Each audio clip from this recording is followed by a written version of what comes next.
اللهم صل وسلم وبارك على سيدنا محمد وعلى اصحابه اجمعين. نعمل النهارده الكشري المصري بس في حله واحده. نزلت معايا بصلتين كبار متقطعين كده في الزيت، كتر الزيت شويه عشان هعمل بيه الكشري كله. فهنا ما بدا ياخد معانا اللون البني كنت صفيته في مصفى، خدت الزيت بتاعه نزلت بشويه منه. هحمر الشعريه، هنزل بالشعريه واحمرها كده اللون ذهبي. وبعدين انا غسله الرز مع العدس البني ومسيباه يصفي.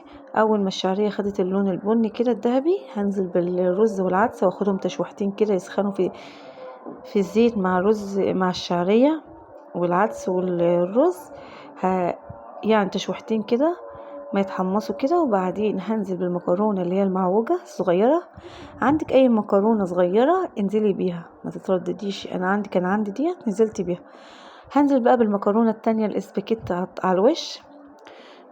مش هاخدها تقليبه، هحطها على الوش كده على وش الحله وبظبطها، احاول اظبطها اكني بغطي وش الحله.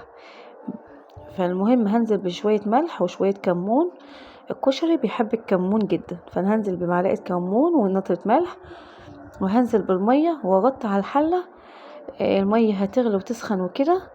هي بقى دي السر بقى، يعني دي اللي بقى تسويلي اما الميه تغلي هتسويلي بقى الكشري مع بعضه كده. بس نحاول ان احنا ما نزودش الميه كتير ولا نقلل الميه كتير، يعني القعده المناسب. هنا نزلت بالثوم يتشوح كده، ونزلت بمعلقتين صلصه، وهنزل بالتسبيكه الطماطم اللي انا مسبكاها كانت على النار، خدت منها وسبكتها ضربتها وكده هي مسبكه جاهز. هتتاخد بس غلوتين كده على النار. هحط لها فلفل اسمر وملح وكمون ونطرة شطة حسب الرغبة، عايزة تكتري شطة كتري، احنا كده كده بنعمل دقة الشطة. هنا نزلت بالبهارات اقلبها تقليبه كده واقوم واخداها على الجنب التاني. هنا بقى الكشري ما شاء الله انا اول مرة اعمل الكشري الحلة الواحدة نجح معايا جدا. مفيش ولا مكرونية لازقة في التانية، هو الرز معجنش معايا. لا الصراحة اللي اخترع الاختراع ده جميل جدا الصراحة. انا مش ندمانه الصراحه ان انا جربت الكشري الحله الواحده كده. كان خلص سبته يتردد بقى، قلبته تقلبتين كده مع بعضه كده. هنا بوريهولكم ان هو مفيش اي حاجه لازقه، فغطيه برضو يتردد وشلته من على النار يتردد. نزلت بقى بنطره زيت اللي هي معايا مكان البصل وكده.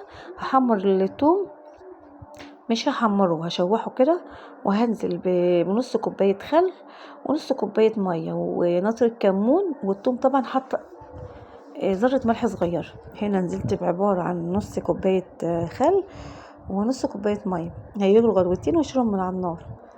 في نفس الطاسة غسلتها، نزلت بنقطة الزيت اللي لسه فاضلة من البصل، معلقة شطة كبيرة ما تطلع ريحتها كده يعني ايه تتحمص كده حاجة بسيطة معايا. هنزل بكوبايتين صلصة من اللي انا مسبكاهم واشيلهم من على النار. هنا بقى الكشري اهو بقدمه احسن كمان من اللي بنعمله حلل. لا الصراحه نجح معايا وهعمله كده على طول. وهقعد اقدم مع الدقه اللي انا عاملاها واحط عليه الطماطم ونحط عليه بقى البصل والدقه جنبه بقى، اللي حابب يحط يحط، علشان طبعا ما عندنا اطفال وكده يعني ما بحطش دقه كتير، اللي حابب ياكل بقى وكده يحط.